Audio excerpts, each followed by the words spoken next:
Good afternoon, good evening, good morning. We are back again for another installment of Mealworms Q&A, Mealworms and more.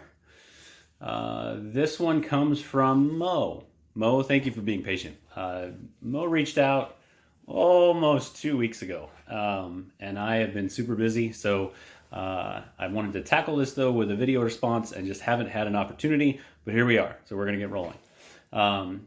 The thing I really like about this email from you, Mo, is that you give me a lot of really good context and background about your scenario. One of the challenges and pros and cons, I think it's in both columns about raising mealworms, is that you can literally do it any kind of way.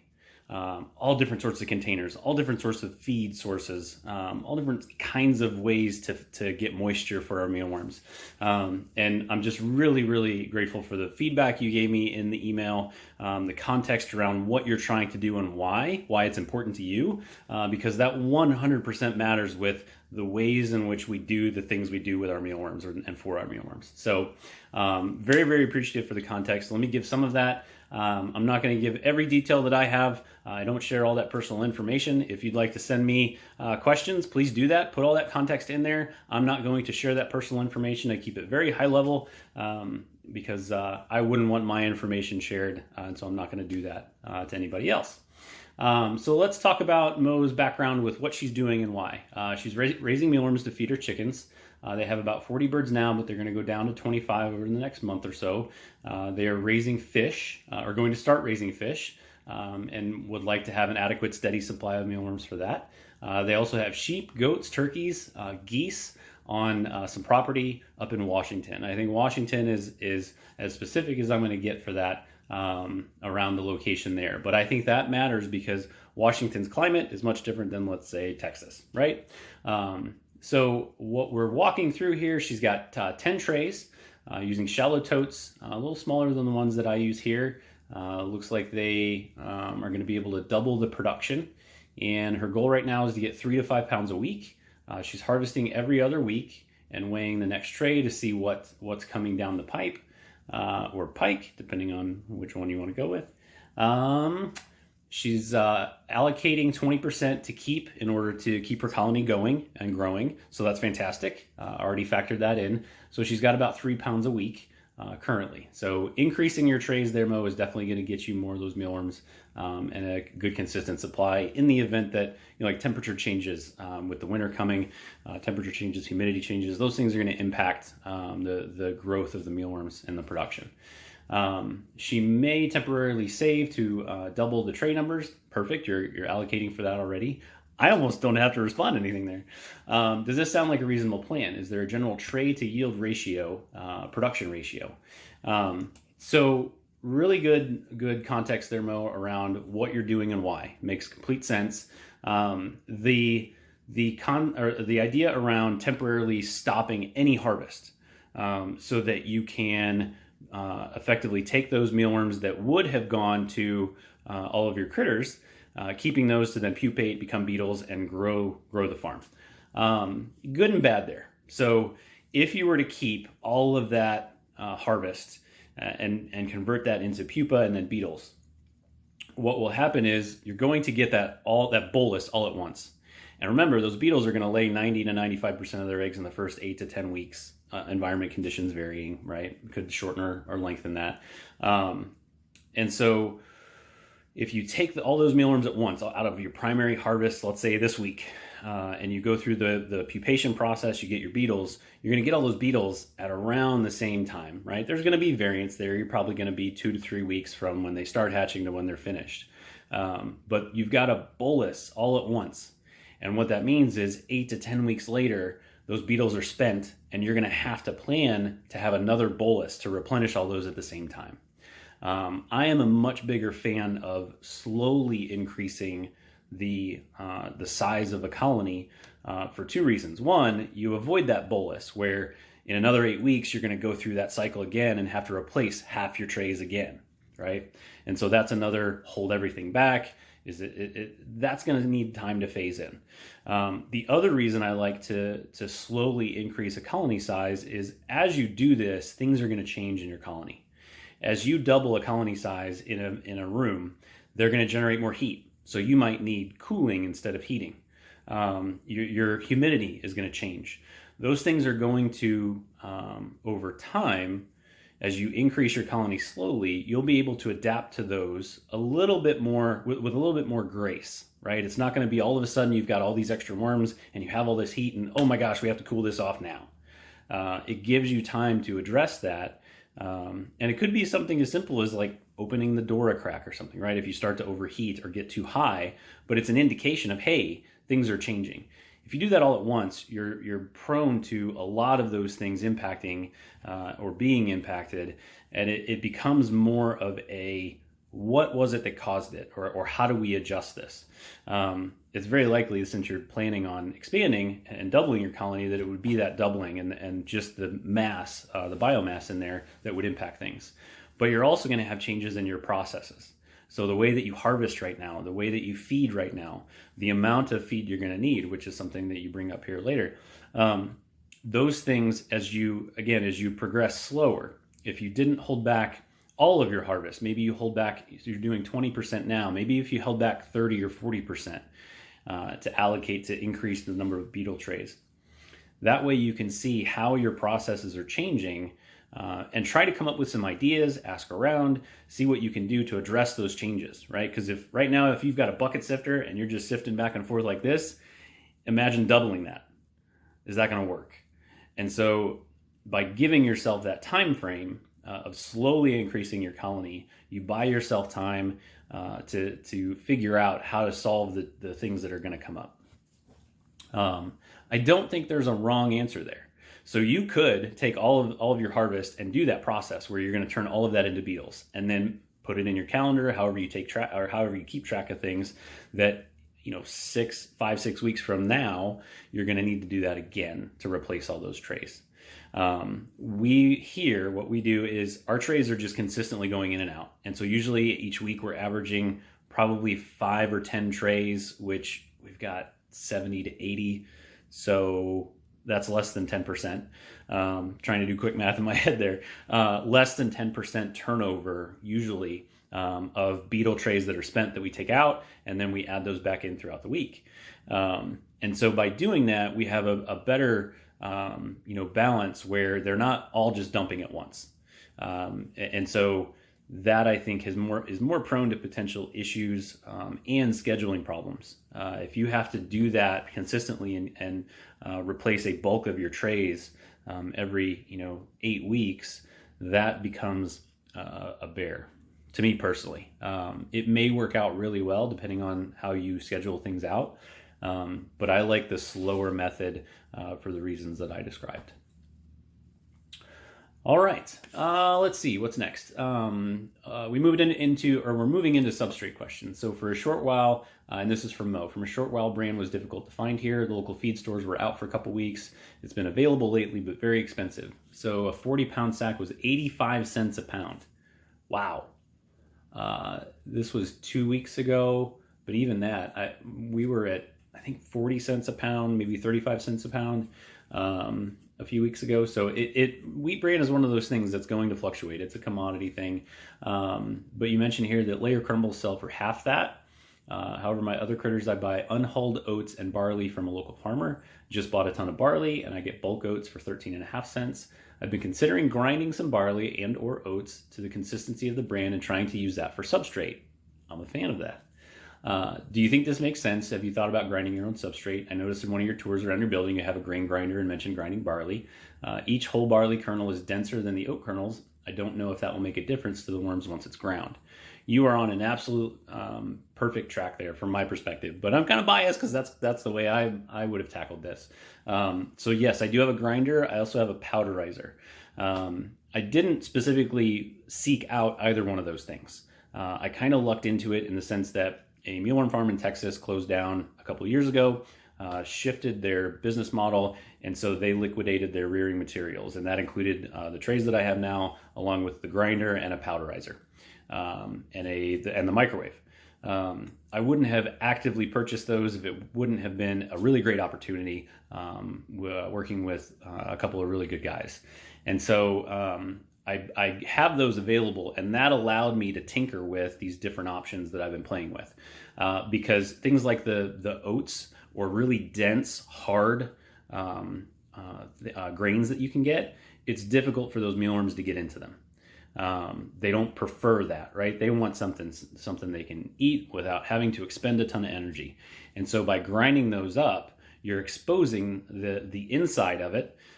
You're breaking that hard outer shell, and that gives the mealworms the opportunity then to get into the inside of that thing. I think you'll still end up with some, like you mentioned, using the unhulled oats. I did that as well here. I grabbed a bag of those from my feed supplier, ground it up, and what I noticed is all that chaff, all that the exo or the outside shell of it, the mealworms aren't eating. And so it's just kind of gunking up the tray in the sense that when we go to process that, it's going to sit in a sifter and get in the way, basically.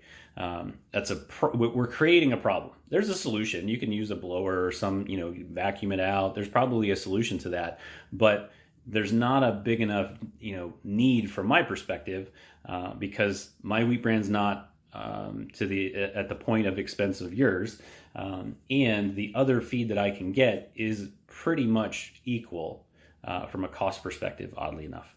And so if I'm creating a problem for no reason, I'm not going to do that. So I haven't tried to solve all that chaff problem, but there are ways to do that. Seed savers, people who used to save seeds, there are a few of those still around.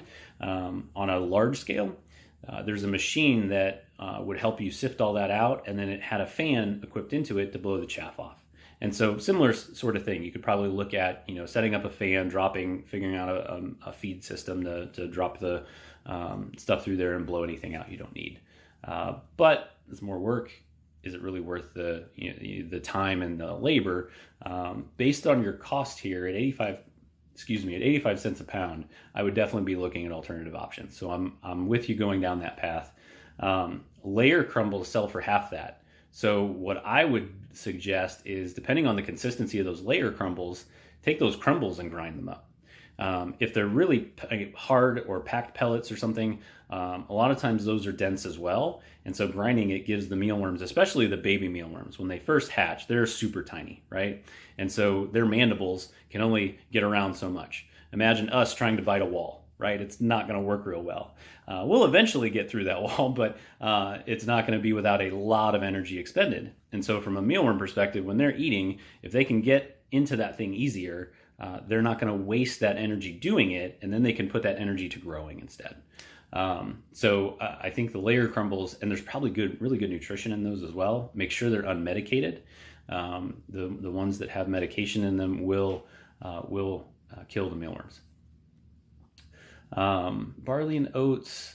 So like from a perspective of grinding our own substrate, I'm doing it now just to tinker. And try to see, and plan and mitigate the risk in the future. If, my brand costs double, what else could I use? And where's that break point of, is it worth the labor? What if I paid someone else to grind it? Right now, I think the nutritional value of anything you're using is going to be okay. It really comes down to what works best from you from a time, labor, and cost perspective. And storage as well, right? Like you mentioned, you were able to buy quite a bit of bulk oats and barley, and so it sounds like you're able to store that, which is another thing that comes into play for some folks that need to buy these things in bulk, is where you're going to store it. But you've got that taken care of. I think that grinding is something that I'm doing now just because I don't want to buy in bulk and have somebody else grind it just to play. And so that's why the grinder for me is coming in handy. But I think your plan here makes sense on trying to figure out alternative options and leveraging what you've got available. All right, so let's continue down through the thread here, because and this is your email again, Mo. Because we are eating the eggs and meat, and we'll be eating the fish and not selling the worms retail, the nutritional value of the worms is particularly important to us. I want to quickly call out, this is a perfect detail. right? People raise mealworms for all different kinds of reasons. And so from my perspective, I'm running this as a business to sell those mealworms to other people. That's where my brain immediately goes. So this context here of my goal is to raise the mealworms to feed things here on the farm, and we are going to consume those things. Perfect. So all summer I've been able to give the worms excess moisture from the garden, and they're getting that nutrition from there as well.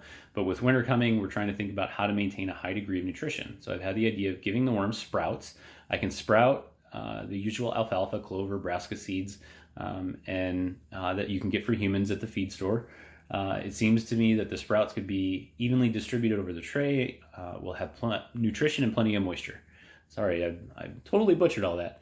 I'd really appreciate your thoughts on this. I know there's a little more work involved with the sprouts than spraying or water gel crystals, but an efficient little sprouting operation can be set up, and unless you tell me I'm crazy, I think the extra work will be worth it.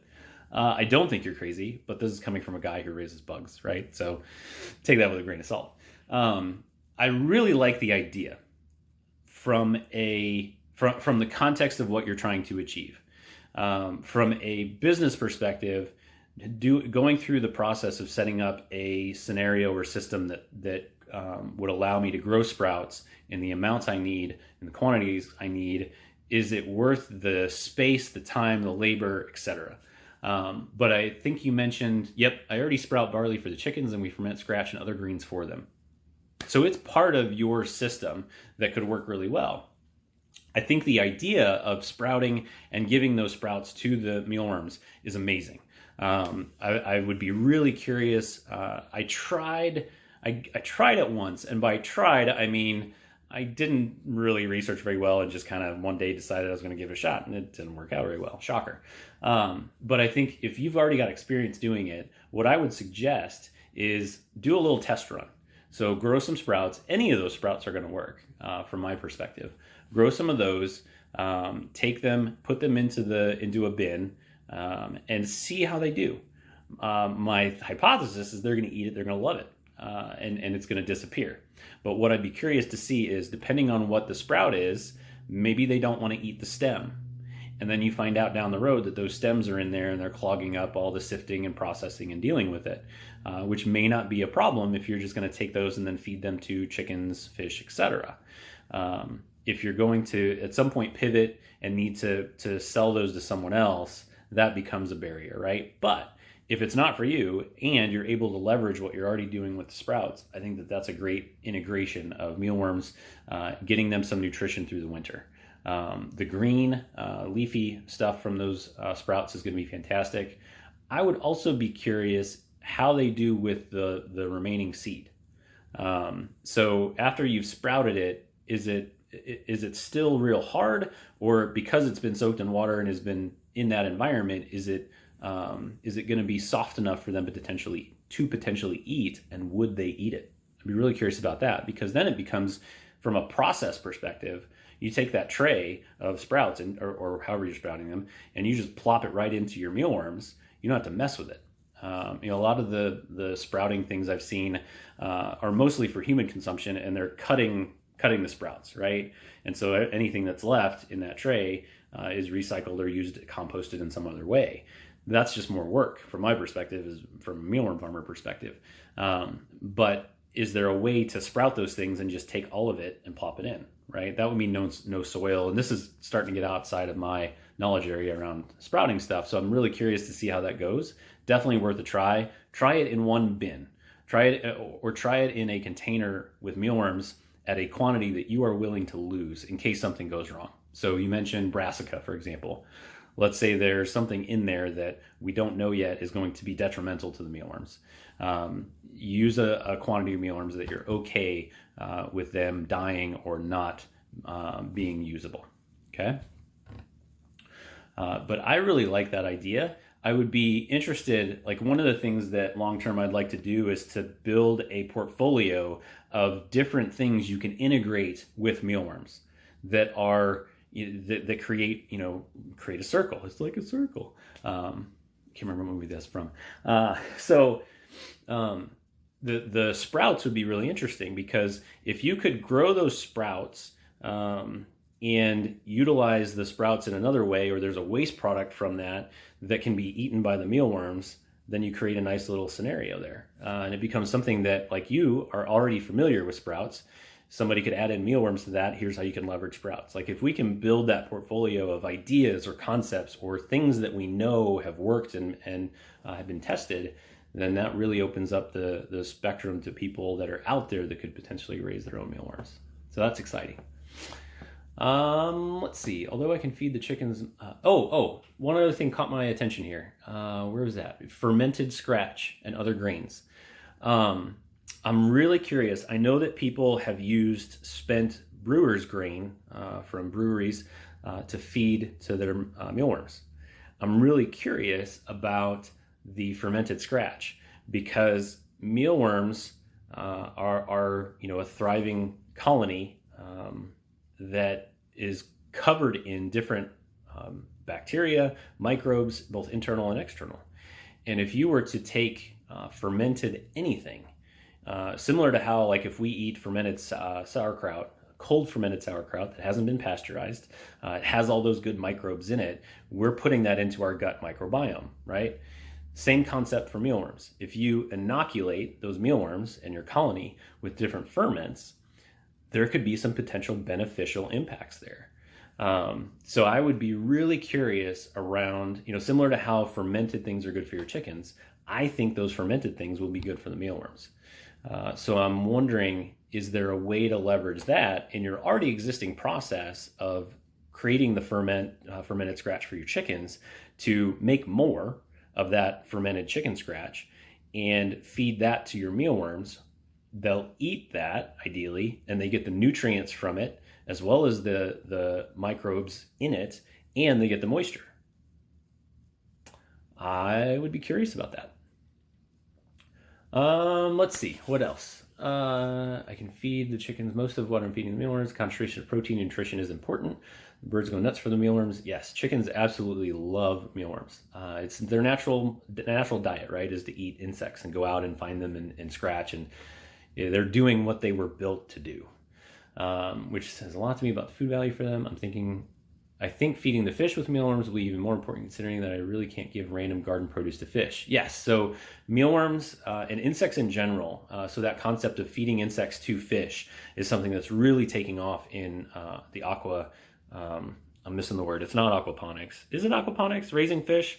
That word's eluding me. But what they're looking at is to replace the protein content in fish feed with insect protein. And so mealworms are a perfect example. I think, like, from a larger agriculture perspective, they're looking at taking the insects, processing them, getting into it a pellet, right, and mixing it with other things. I'm not sure. I have seen people just feed mealworms to their fish, like just live mealworms, and throw them in and feed it to them. So if you can accomplish that, where you don't have to process the mealworm and you're just going to feed them to the fish, I think that would work. And I think that's a really good way to, again, kind of integrate mealworms with something else. So you're going to have fish, you get those mealworms to process the stuff around your farm that isn't something that would normally be processed or able to be processed by humans. And then you take the protein and feed that to the fish. Now you've got your fish supply that you can eat. I really like that idea. You don't want to just give them random garden produce to the fish. I 100% get that. I think that using the mealworms for that is going to be a really good use and integration within the system you've got going there. You also mentioned you discovered some moth tunnels that I had talked about in some previous videos. Other than sifting out the tunnels and getting rid of them, is there something else that can be done? I see no indication of moths or larvae in the tray.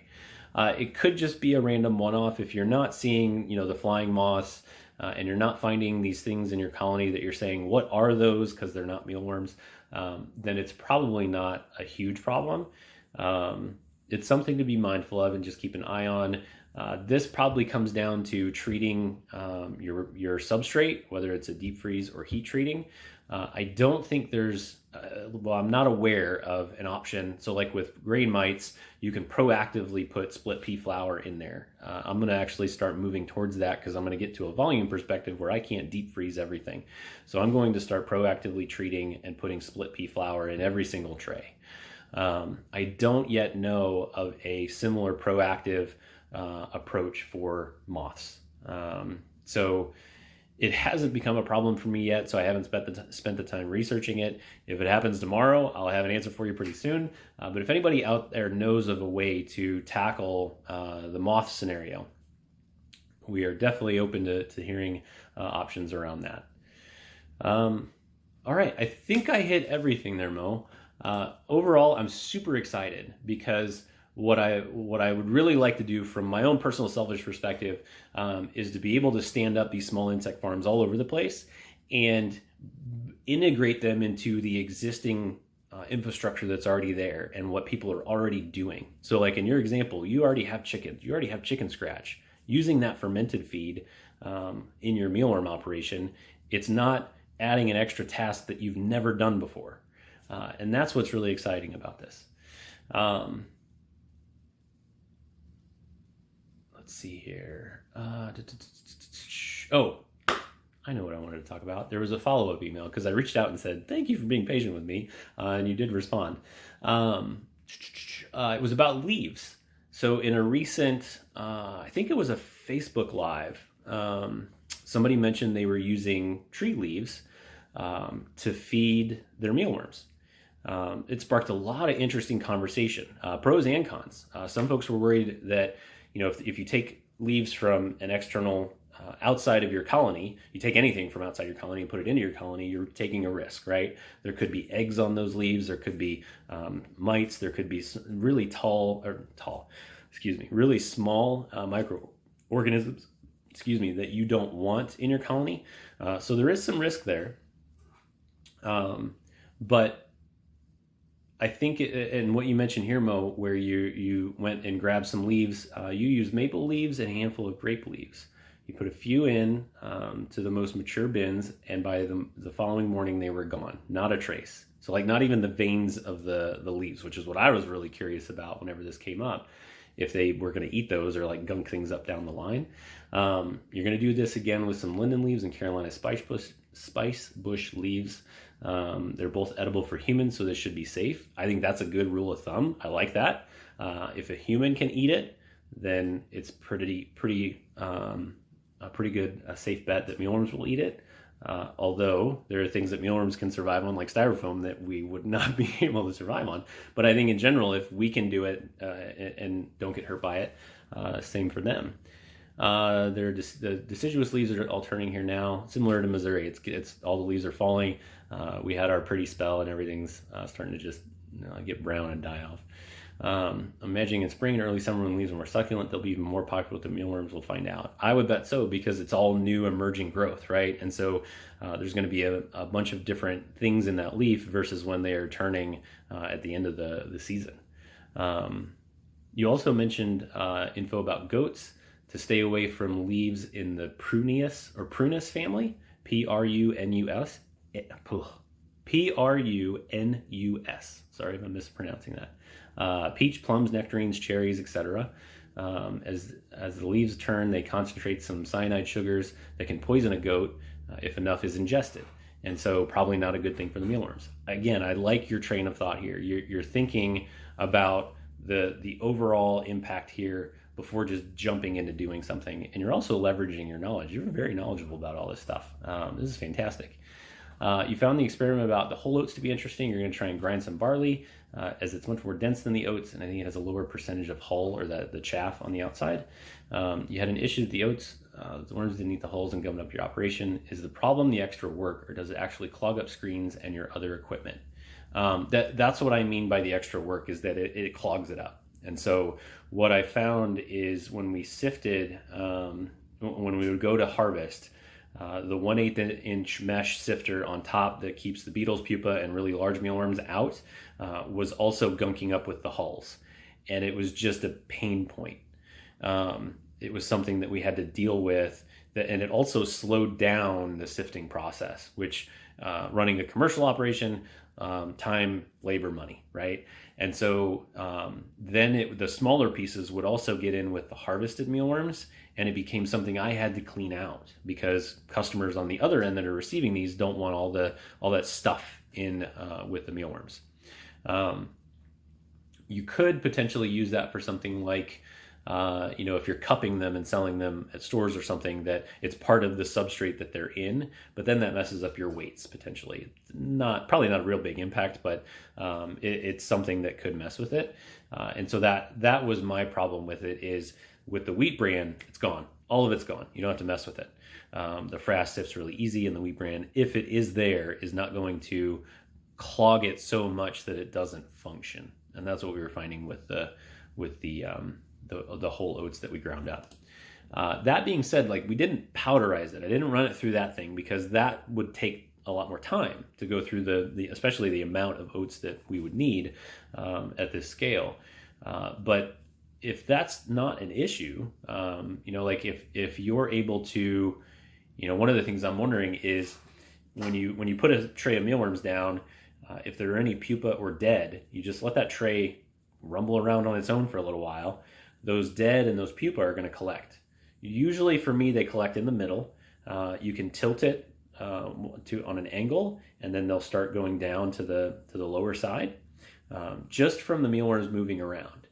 So I'm wondering if you were to get a lot of that chaff in there, if you could just set that tray of mealworms and let them move around, would it at that point do the same thing? Would it collect to where you could just grab that handful, and then that becomes your pupation, your 20% that you hold back for your colony? There might be different ways to tackle that, or you collect that and put it through a blower of some kind, because there's different ways to tackle those problems as they come up. But that was my main, is the problem the extra work? Yes. Because over time, what we found is that we had to go through and unclog, we had to mess with it. And when we only did it on a very few select number of trays. So it wasn't like we dumped it into our entire operation. But when you calculate that out, and you add in an extra few minutes to each tray, and I'm over exaggerating, it probably wasn't a few minutes. It was probably only maybe 30 to 45 seconds of extra sifting or work to mess around with dealing with it while we were doing the sifting. That's enough for me to say no, because at the scale that we're at, to multiply those 30 seconds by 100 trays that we have to harvest, that adds up. And so that might change. Like the other thing is, as we are expanding here, I'm building my own sifter. And so when I get that thing built, it may operate differently and open up some things for me that, like, what if I could integrate that chaff blowing system into the machine itself, and then it becomes just part of the process, and it's blowing off that, and then it doesn't become a problem, and it opens up another substrate option for me. But right now, it just wasn't something that worked out very well. So, all right, Mo, if you have any follow-up questions, please let me know. Hopefully this was helpful for you and for others. If anybody else has questions, feel free to send those to me, justin@midwestmealworms.com. So I'm going to post this one to YouTube. I'm out there on TikTok, Facebook, Instagram. I'm on Twitter as well. I don't mess around with Twitter. And then obviously here, YouTube, if you guys have any questions, please let me know. Reach out. Happy to help and share. And let's raise some mealworms. Have a good one.